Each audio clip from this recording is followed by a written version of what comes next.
Bíblia, quero deixar um texto da mensagem da palavra de Deus com você. Evangelho de Lucas, capítulo 24.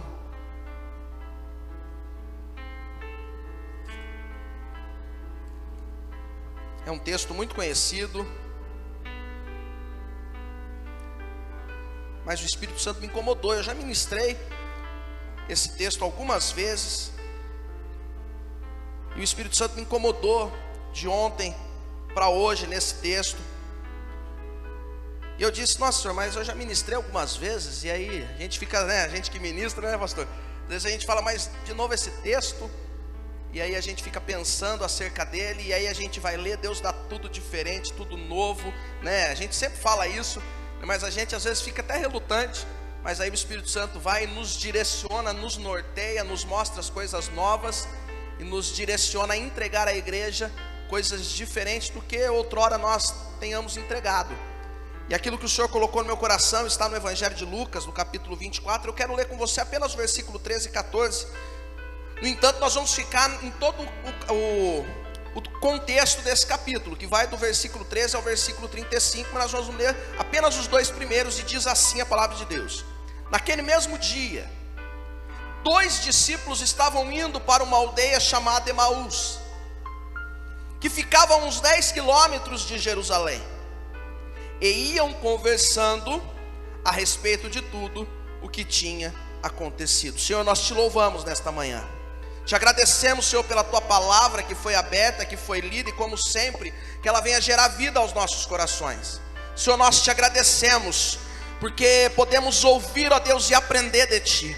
Que essa palavra, ó Deus, que é poderosa e eficaz, venha, Senhor, penetrar no mais profundo do nosso ser, de modo, Senhor, que sejamos renovados, restaurados, vivificados pelo poder da tua palavra. Senhor, enche-nos da tua presença. Renova em nós, ó Deus, aquilo que precisa ser renovado. Senhor, restaura aquilo que precisa ser restaurado. Perdoa o que precisa ser perdoado. Corrige, exorta aquilo que precisa ser corrigido. E nos ensina, Senhor, a vivermos segundo o teu querer e a tua vontade. Enche este lugar da tua presença. Enche cada casa que conosco está conectada, Deus, da tua presença. Nos diminua para que o Senhor cresça. E ao Senhor seja toda a honra, toda a glória e todo o louvor, em nome de Jesus. Nós que cremos, digamos amém. Amém? O tema da mensagem nessa noite nessa manhã, não nessa noite, da noite, só o pastor sabe por enquanto, e o Espírito Santo. Mas da manhã é lembre-se disso nos dias difíceis. Você pode dizer comigo: lembre-se disso nos dias difíceis. Quantos aqui já passaram por um dia difícil? Todo mundo já passou por um dia difícil. Desde o mais difícil, simples, quando o pneu do carro fura, até o mais difícil, que para você, talvez hoje você considera o mais difícil por algum motivo. Mas inevitavelmente nós passamos por dias difíceis. Nós nos programamos para alguma coisa que não dá certo. Algo que tinha tudo para acontecer e não acontece. Algo que tinha tudo para dar certo e dar errado. Dias difíceis são inevitáveis e acontecem na vida de qualquer um. E aqui, esses 2 discípulos, no qual a Bíblia só fala o nome de um, chamado Cleopas. Esses 2 discípulos estavam passando por um dia atípico, que até então, para eles, estava sendo um dia, um final de semana, uma semana difícil. E como os discípulos dessa história, assim estão muitos de nós, muitos por aí, vivendo a maneira como esses discípulos estavam neste dia. Eles estavam tentando recomeçar, porém recomeçar do jeito deles.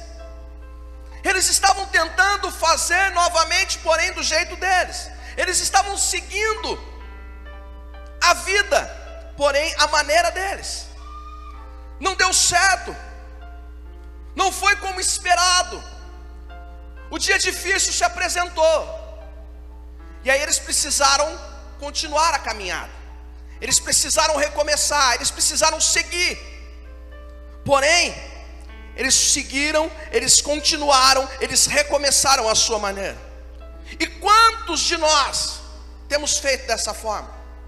Quantos de nós, nos dias de crise, nos dias de adversidade, nos dias que as circunstâncias adversas se apresentam diante de nós, tem abandonado o principal e tem vivido da forma que entende ser a forma a ser vivida?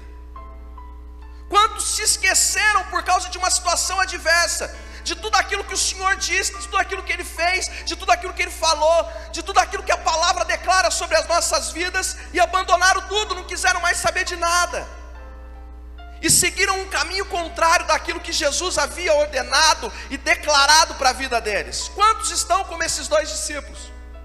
Frustrados, decepcionados, entristecidos, angustiados, sem entender o contexto, a situação, o momento, e aí decidem recomeçar, e isso é bom, porém decidem recomeçar do seu jeito, decidem seguir caminho, porém das suas formas e as suas maneiras. Mas aqui, eles estão diante de um dia que aparentemente deu errado, porque não estava fora do controle de Deus. Irmão, o que eu quero que você entenda no contexto desse texto da passagem de Lucas, no capítulo 44, versículo 13 em diante, é que aquilo que às vezes parece ser um dia difícil para você, aquilo que às vezes parece estar fora do controle para você, não está fora do controle de Jesus Cristo.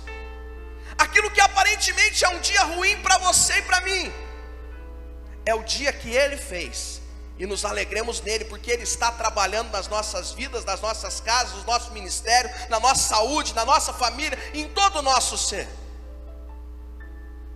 E é esse o contexto da história. Os discípulos aqui entenderam errado, os discípulos aqui não haviam compreendido ainda, de forma completa, se deixaram levar por uma crise, por um momento, por uma adversidade que surgiu. E quantos homens que estão vivendo a crise, os dias difíceis, e deixando que isso consuma as suas vidas, as suas casas, os seus ministérios, as suas famílias, os seus casamentos. Quantas pessoas têm se entregado à situação, ao contexto e ao momento, e se esquecido das promessas do Mestre? Tem tentado recomeçar na força do braço, tem tentado caminhar a sua vontade, o seu bel prazer, a sua maneira que acha que deve ser, porque não entendeu ainda, porque não compreendeu, porque não se lembrou, e porque está dando ouvido ao contexto e ao momento em que está inserido. Mas Jesus, Ele se apresenta nessa situação. Jesus, Ele apresenta-se diante desses discípulos nesse momento,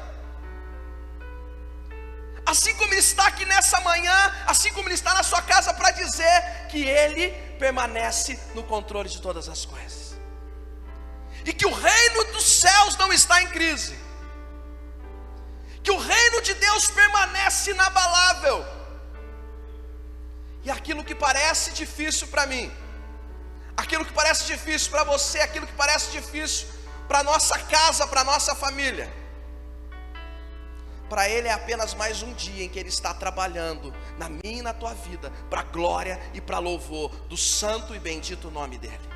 Você crê nisso? Jesus, Ele vai chegar aqui, e Ele vai se apresentar aos discípulos, dando a oportunidade que Ele dá para muitos todos os dias de recomeçar da maneira certa. E ei, eu quero dizer para você nessa manhã, Jesus não é mais um caminho, Jesus não é o caminho que vai fazer as coisas acontecer da sua maneira. Jesus é o único caminho, Jesus é a única maneira. O pastor disse aqui Ele abriu o culto falando de João capítulo 14, versículo 1. Se nós seguirmos, ele vai dizer assim: que ninguém vem ao Pai a não ser por mim. João capítulo 14, versículo 6, ele vai dizer: porque eu sou o caminho, a verdade e a vida. Esses discípulos tomaram a rota errada. Esses discípulos tentaram recomeçar da maneira errada.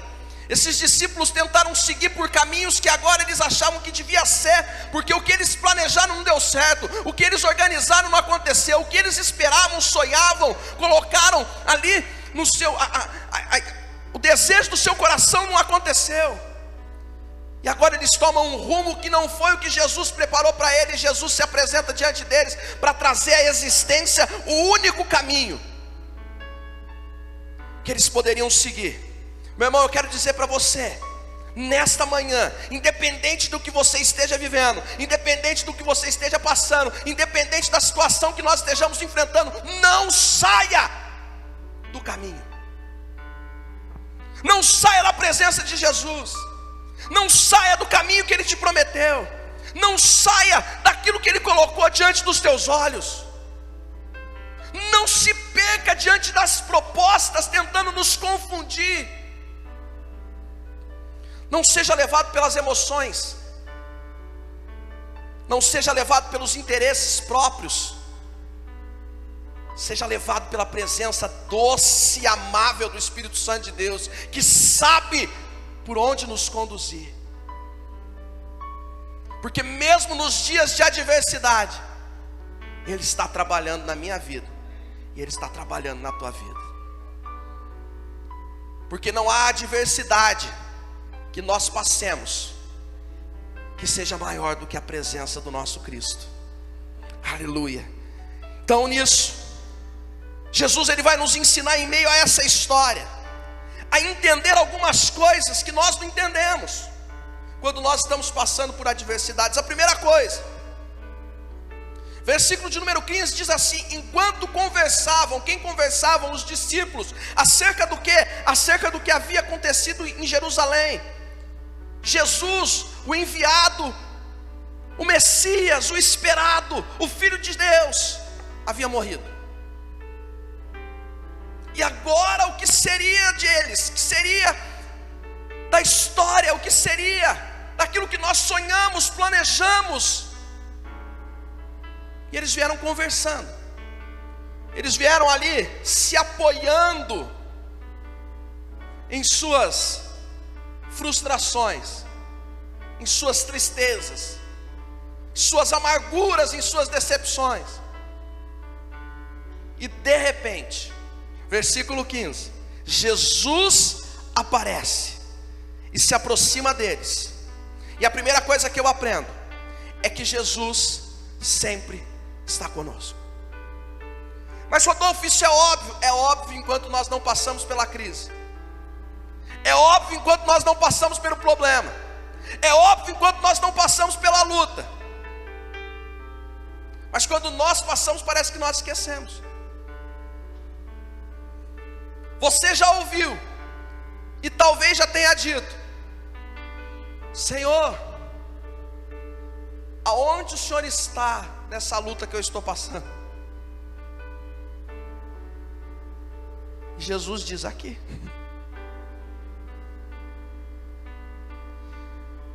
Porque independente do dia difícil, da adversidade, do problema, da aflição, daquilo que você está enfrentando, Jesus está com você. Jesus estava no barco com os discípulos. Jesus estava nas ocasiões em que os discípulos precisaram. Mas isso não isentou os discípulos de passarem pelos dias difíceis. Sabe por quê? Porque os dias difíceis gerou discípulos fortes para se tornarem apóstolos da igreja de Cristo.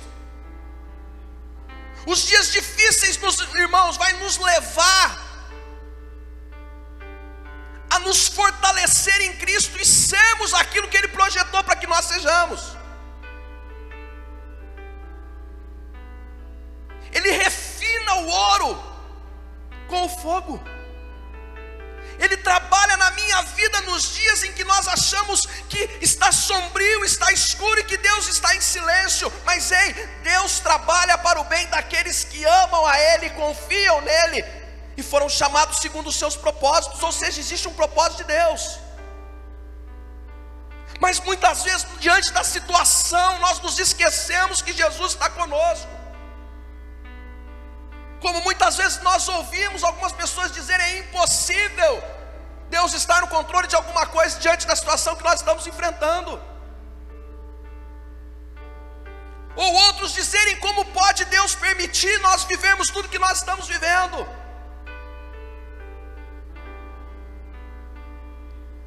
Primeiro, que Deus não interfere em decisões humanas. Existe o livre-arbítrio.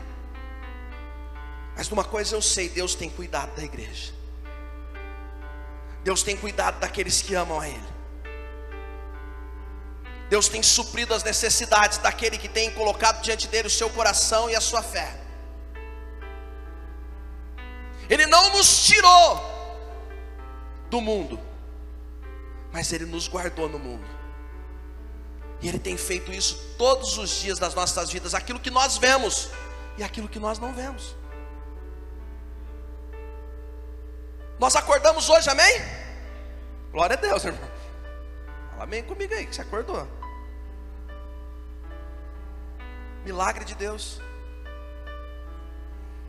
Tem dia que eu fico viajando, irmão. Esses dias eu fiquei pensando, eu falei: gente, a gente dorme e acorda, certo?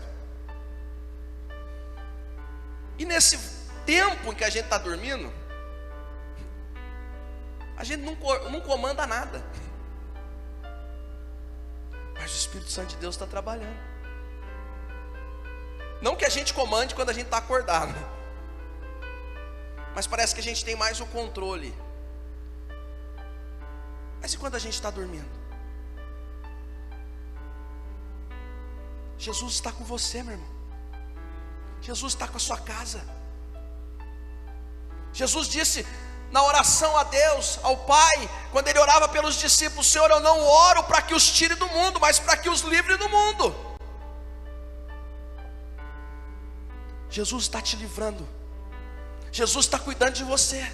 Jesus está cuidando do teu casamento. Jesus está cuidando da tua casa. Jesus está cuidando da tua saúde. Jesus está cuidando desse problema. Jesus está cuidando. Mas o problema é que nós nos esquecemos que Jesus está conosco.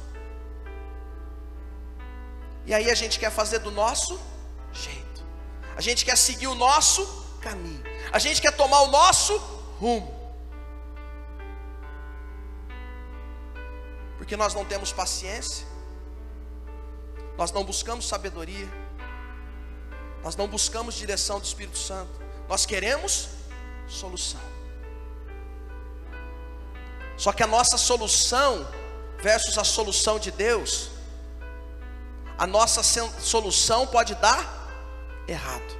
A solução de Deus nunca dá errado. Porque Jesus não trata o problema, Ele trata a causa do problema. E às vezes tratar a causa leva tempo. Porque muitas vezes o problema não é o que está em volta de você. Às vezes o problema é você. Às vezes o problema sou eu. Quando Jairo estava ali à espera de Jesus para curar sua filha, Jesus curava a mulher do fluxo de sangue, mas Ele também curava Jairo. Sabe por quê? Porque Jairo estava acostumado a estralar o dedo, a mandar e as coisas acontecer. Com Jesus não funciona assim. E Jesus estava trabalhando na mulher do fluxo de sangue, mas Ele estava trabalhando em Jairo. Jairo, você vai aprender a ter paciência. Jairo, eu vou trabalhar a tua fé. Jairo, você vai aprender a confiar em mim. Jairo, eu estou tratando teu coração. Jairo, eu estou curando a mulher do fluxo de sangue, mas você não sabe o que eu estou fazendo com você. E às vezes nós olhamos e falamos: mas Jesus está tratando com todo mundo, Jesus está curando todo mundo. Ele está fazendo com você que você não percebe. Mas Ele está fazendo do jeito dEle, da forma dEle, da maneira dEle. E eu quero dizer para você, não existe maneira melhor, porque a maneira dEle é perfeita. A maneira dEle é inabalável. A maneira dEle é eterna. Você crê nisso? Aleluia. Ele sempre está conosco. Segunda coisa que nós aprendemos, versículo 16: porém, os olhos deles estavam como que impedidos de o reconhecer. Segunda coisa que eu aprendo: as adversidades tendem a nos impossibilitar de enxergar o sobrenatural. As adversidades tendem a nos impossibilitar de enxergar o sobrenatural. Porque quando nós ficamos olhando para as adversidades, nós não enxergamos para aquilo que Deus fez, para aquilo que Deus está fazendo e para aquilo que Ele fará. Quando nós andamos por vista, o escritor de Hebreus já dizia, nós não andamos por fé. Porque aquele que não anda por fé, é impossível agradar a Deus. Porque precisamos ter fé para crer que Ele exista. E a fé é o firme fundamento daquilo que nós esperamos, mas não vemos. Se eu perguntasse para vocês hoje, para cada um, algo que você espera, mas você não está vendo, nós ficaríamos aqui até o próximo culto com você compartilhando alguma coisa. Mas a sua fé faz você acreditar que é possível. Não por você, mas por aquele que nada é impossível diante dele. Mas às vezes nós nos deixamos levar pela adversidade, pelos problemas, pelas aflições da vida. E precisamos vigiar, irmão, porque as adversidades tendem a obscurecer a nossa fé. Aqueles caminhavam preocupados, eles já estavam andando cerca de alguns quilômetros, porque Jerusalém e Emaús tinham uma distância de aproximadamente 10 quilômetros. 10 quilômetros para quem anda de carro é rapidinho. Para quem anda de bicicleta, irmão, é razoável. Eu comecei a andar de bicicleta, e esses dias eu peguei para andar, andei, nossa, estava me sentindo um atleta, né? E fui andando e tal, e aí, mas andei, irmão, andei tempão. Cheguei em casa e falei, nossa, devo ter andado uns 15 quilômetros. Rebentei de andar. Aí peguei o relógio, peguei o celular, fui conferir, 3,5 km. Falei, tá errado, eu acho que em algum momento o celular parou, o relógio falhou. 3,5 km. E pior, irmão, 200 calorias. A água que eu bebi, a hora que eu cheguei, eu engordei. Já deu as 200. Aí 10 quilômetros para quem anda de carro é rápido. Para quem anda de bicicleta é razoável. Para quem anda a pé, irmão, tem que ter conversa, hein? 10 quilômetros é 10 quilômetros, irmão. E estavam os dois ali, 10 quilômetros conversando. Do que eles estavam se alimentando, Rodolfo? Eu falo para você, de frustração, decepção, adversidade, medo, tristeza. Eu imagino aqueles dois voltando e falando assim: rapaz, nós achávamos que ele era o Cristo. E o outro, pois é, mas ele morreu, não tinha como ser. Rapaz, o pior é que eu depositei, eu larguei tudo para servir ele. Aí eu larguei minha casa, eu fiz empréstimo, brincando, eu me enrolei tudo. E aí foi os dois. Porque no ambiente de lamentações, no ambiente de frustração, no ambiente só de notícia ruim. Esses dias, irmão, eu estava jantando, e a Thalita estava ligada num canal de televisão, que eu não vou nem falar, que vocês vão adivinhar. Não precisa ter espírito de adivinhação, pô. Eu fazia nem 5 minutos que eu estava comendo. Que negócio foi me dando negócio ruim. Porque era só desgraça, irmão. Era desgraça. Depois do intervalo, desgraça. E na hora que a gente voltar, desgraça. E daqui a pouco um pouquinho mais de desgraça. Irmão, aquele negócio foi me dando a comida foi embrulhando. Falei, amor, faz um favor, muda de canal. Não deixa não. Rodolfo, mas você não quer saber? Não é questão de não saber, é questão que aquilo lá vai gerando dentro de você um peso, uma amargura, um incômodo, e você começa a acreditar naquilo, não que não seja verdade, mas você começa a achar que aquilo está dominando tudo, e esquece que a última palavra permanece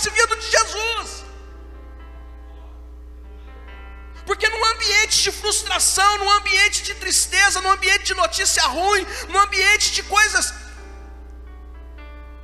amarguradas, a tendência é que nós fiquemos amargurados, frustrados, decepcionados. E por isso, meu irmão, as adversidades tendem a nos impossibilitar de enxergar o sobrenatural. Eu tenho ouvido e tenho visto pessoas dizer: eu nunca orei tanto como eu tenho orado nesse tempo de pandemia. Parece que a igreja está despertando nesse tempo de pandemia. Ah, Rodolfo, mas tem muitos que estão saindo, mas tem muitos que estão se avivando. Tem muita gente se fortalecendo. Tem gente que não orava como ora hoje. Tem gente que não lia como lia hoje. Tem gente que não buscava como busca hoje. Tem gente que não se entrega como se entrega hoje. Tem gente que não jejuava como jejua hoje. Por quê? Porque mesmo no tempo de adversidade, Deus está trabalhando. Mas a gente fica olhando só para a notícia ruim, só para o problema, só para a causa, só para o sofrimento, só para a tristeza, só para a decepção, e a gente não consegue enxergar que Jesus está trabalhando.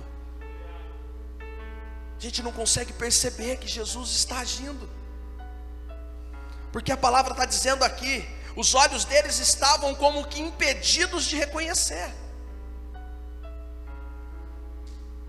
Eles estavam tão levados e tomados por aquilo que eles vinham conversando, pela frustração, pela adversidade, pelo problema, que a hora que Jesus aparece, não reconhece. Quantas vezes é assim conosco? A oportunidade de dar certo, de acontecer, de Deus abençoar, e a gente está tão focado no que é ruim.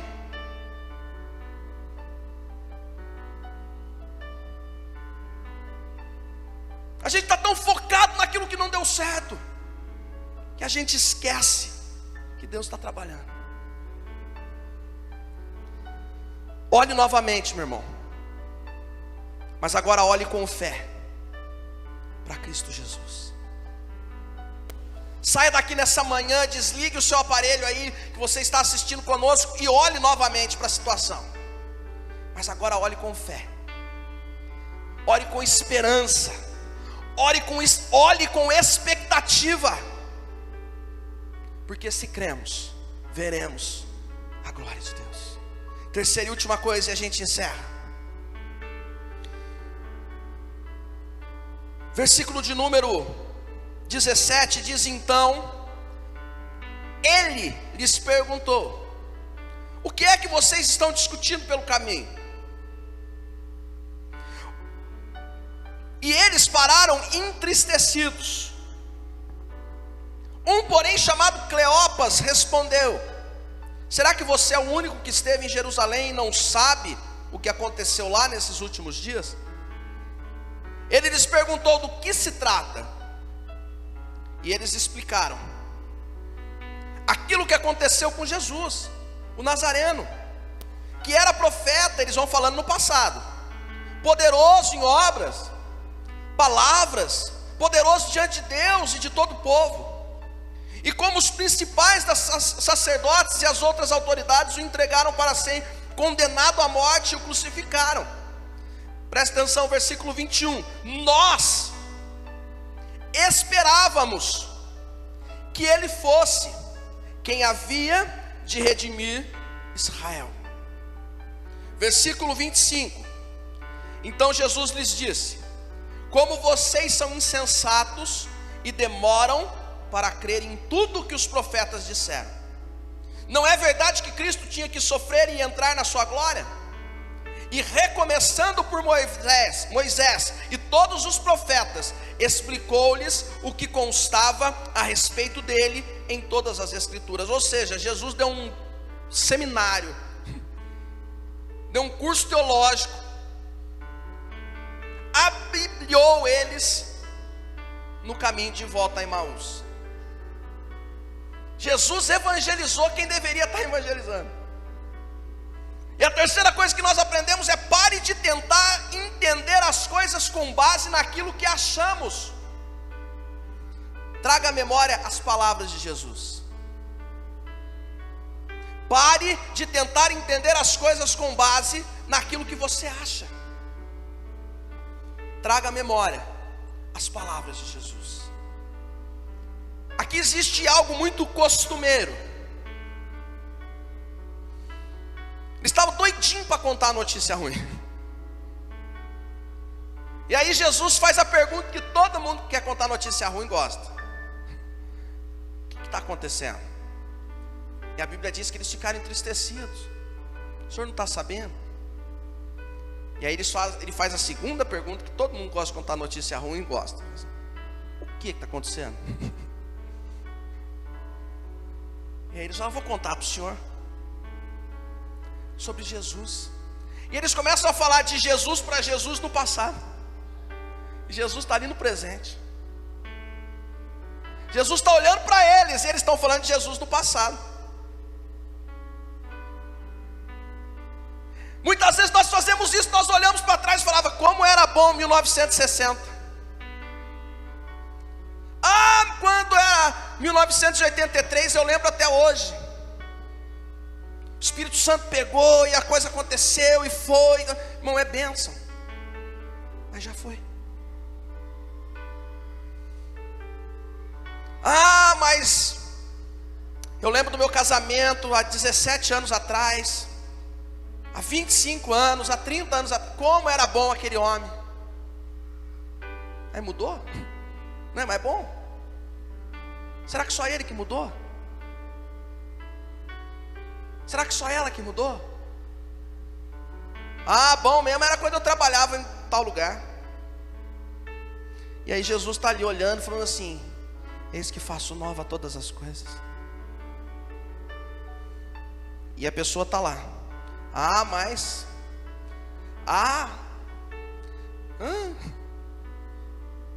E Jesus está querendo nos despertar para viver hoje. Jesus está querendo fazer novo hoje. Eis que as coisas velhas se passaram, eis que tudo se fez novo. Irmão, o que você viveu de bênção lá atrás, que você viveu de provisão de Deus lá atrás, Deus é o mesmo ontem, hoje, será para frente, para sempre Ele quer fazer hoje. Às vezes nós ficamos tão focados lá atrás, que nem os discípulos dizendo: nós esperávamos que fosse Ele quem havia de redimir. Quantas vezes nós oramos para Deus e falamos: Senhor, eu esperava tanto que o Senhor fizesse o milagre. E Jesus está dizendo: eu estou fazendo. Mas não é no seu tempo, não é do seu jeito, não é na sua maneira, não é quando você quer e da maneira que você acha que tem que ser. Porque o céu trabalha para um propósito, e esse propósito diz a respeito de Deus, e a glória é dele, e para ele são todas as coisas, porque dele, por ele, para ele são todas as coisas. A glória, pois, a ele eternamente, amém. Então pare de tentar entender as coisas com base naquilo que acha. Os discípulos estavam aqui argumentando com o próprio Cristo, achando e querendo mostrar para Jesus. Esses dias eu vi um meme de uma foto do Mel Gibson, que foi o diretor do filme Paixão de Cristo, conversando com o ator que fez Jesus. E Jesus, o ator todo ali destruído, né, com a maquiagem, todo ensanguentado. E aí o meme falava assim, e o Mel Gibson mostrando as coisas para ele na foto, e o meme dizia assim: eu tentando explicar meus problemas para Jesus. E aí Jesus tudo machucado, ensanguentado, sofrido, e a gente lá argumentando: não, Jesus, mas eu acho que é assim, tem que ser desse jeito. Mas se o senhor fizer assim, se o senhor fizer desse jeito,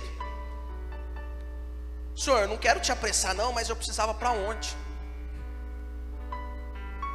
Não quero colocar muita pressão, porque eu acredito que o senhor está cheio de coisas para resolver, mas eu precisava disso aí, olha. Mais tardar para daqui a pouquinho. Mas os céus estão trabalhando no tempo dele, do jeito dele, a maneira dele, e todas as coisas cooperam para o bem daqueles que amam a Deus. Então pare de achar. Marta e Maria chegam para Jesus e falam: Senhor, eu acho, se o Senhor tivesse chegado aqui quando eu chamei, meu irmão não tinha morrido. Eu fico pensando, se Jesus respondesse: Maria, eu também acho que se você crer, você verá. a glória de Deus. Porque Jesus não está limitado ao tempo. O milagre não está limitado ao tempo. A provisão não está limitada ao tempo. O agir de Deus não está limitado ao tempo. Nada interfere no poder e na manifestação da glória dele. Deus continua trabalhando.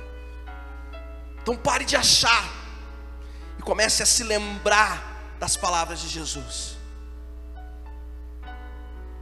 Seu casamento está ruim. A palavra de Deus diz que aquilo que o homem uniu, que Deus uniu, o homem não separa. Está passando por um momento de enfermidade, Jesus levou sobre si as nossas enfermidades e as nossas dores levou sobre si. 1000 cairão ao meu lado, 10.000 à minha direita, mas eu não serei atingido. Está passando por um momento de ansiedade, de preocupação, coloque sobre ele as suas preocupações em orações, súplicas e ações de graça, e o Deus de paz te derramará sobre você a paz que excede todo entendimento, que guardará o teu coração e a tua mente.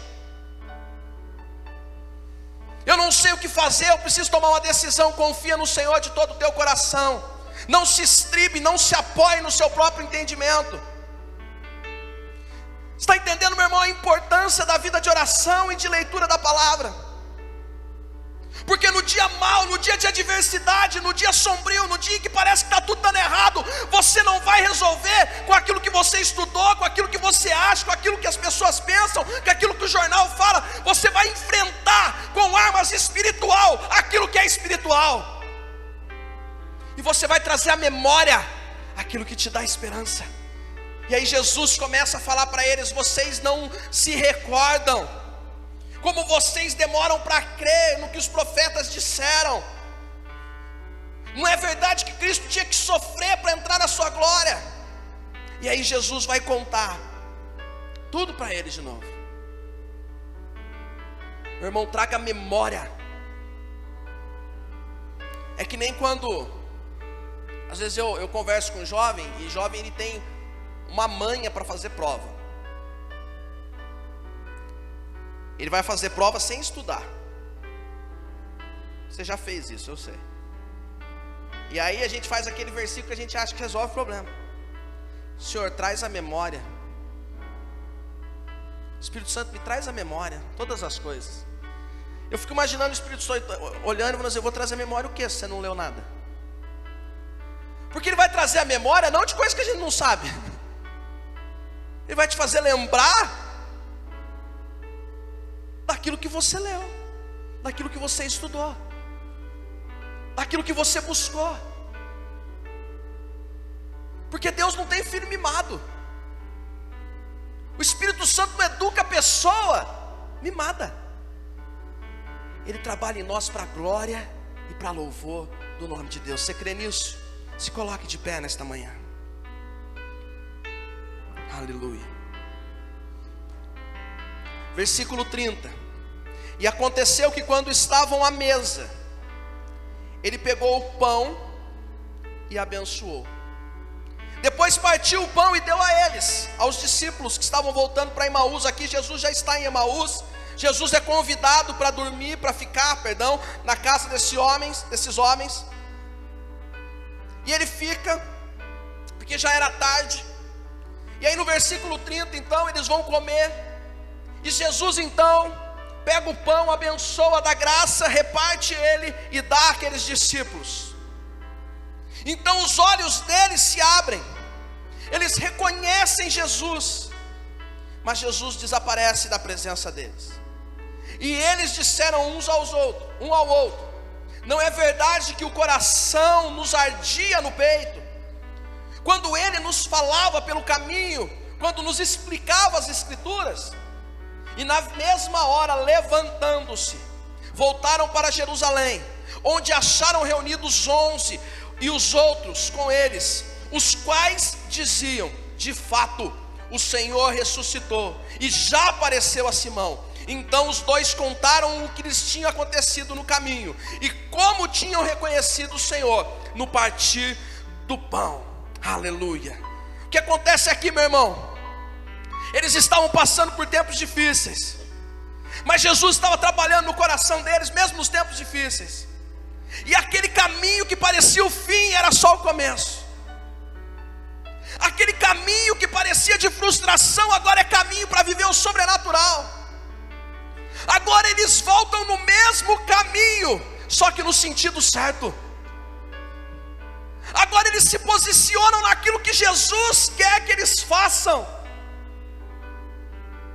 Agora eles se levantam em meio à frustração, em meio a tudo aquilo que eles estavam vivendo, porque caem as escamas dos seus olhos. Eles trazem à memória algo que dá esperança. Eles veem no partir do pão o agir de Deus, e eles se posicionam, e eles vão cumprir aquilo que Deus quer que eles cumpram, no caminho que Deus preparou para ele. Meu irmão, eu quero dizer para você, no tempo de luta, no tempo de adversidade, no tempo dos dias difíceis que nós estamos vivendo, Deus continua trabalhando no nosso coração. Só não saia do caminho, permaneça nele, fazendo aquilo que Deus chamou você para fazer, vivendo aquilo que Ele chamou você para viver, executando aquilo que o Espírito Santo tem permitido você executar, na maneira dele, do jeito dele, a forma dele, para glória, para louvor e exaltação do nome dele. Porque nas suas lutas, nos caminhos difíceis, você vai se levantar, vai se colocar de pé, vai caminhar e vai glorificar Deus, porque vão olhar e você vai dizer: foi Deus que fez, foi Jesus que realizou, foi Ele que manifestou, foi Ele que curou, foi Ele que restaurou meu casamento, foi Ele que abriu a porta de trabalho, foi Ele que me trouxe de volta para o ministério, foi Ele que fez o milagre, foi Jesus. Por isso, nos dias difíceis, meu irmão, lembre-se disso, para glória, para louvor e exaltação do nome dele, em nome de Jesus. Você crê nisso? Aleluia, glória a Deus. Nós vamos nos preparar para a ceia, mas antes eu quero orar com você. E aí, enquanto você se prepara, nós vamos cantar um louvor, vamos ceiar, adorar a Deus e ir embora para casa, nesse mesmo caminho, glorificando a Ele. Pai, nós te agradecemos nesta manhã, pela Tua palavra, que nos levanta, que nos anima, que nos restaura, Senhor. Dias difíceis, tempos, ó Deus, de adversidade, mas que o Senhor não nos chamou para viver do nosso jeito, nem da nossa maneira, nem para recomeçar do jeito que nós bem entendemos, da maneira fácil ou da maneira que nós achamos. O Senhor nos dá a possibilidade de permanecer no caminho, glorificando o Teu nome, fazendo a Tua vontade, executando aquilo que o Senhor quer que nós executemos, cumprindo o ID, glorificando o Teu nome, porque o Senhor está trabalhando, mesmo em tempos de adversidade. O Senhor sempre está conosco, Jesus. O Senhor nunca nos deixou, e mesmo que as adversidades venham para tentar impossibilitar a nossa visão, nós vamos continuar olhando com os olhos da fé, crendo no sobrenatural, no agir, na provisão do Senhor. Nós vamos parar, Senhor, de tentar do nosso jeito, naquilo que nós achamos, e nós vamos trazer à memória a Tua palavra, vamos meditar nela dia e noite. Ah, Senhor, porque ela há palavras de esperança, de renovo, de vitória, de paz, de descanso. E nós vamos lutar, ó Deus, as lutas espirituais com armas espirituais, porque em Ti nós somos mais que vencedores, em Cristo que nos amou. Nós descansamos em Ti, Deus, e pedimos: nos guarda, nos abençoa e nos sustenta neste caminho, para que vivamos, ó Deus, para a Tua glória, para o Teu louvor, aprendendo, tendo o coração trabalhado, para executarmos cada dia mais a Tua vontade, para vivermos cada dia mais os Teus desígnios, e para glorificarmos o Teu nome em santidade e em novidade de vida. E você que crê comigo, aplauda e glorifica a Ele, em nome de Jesus.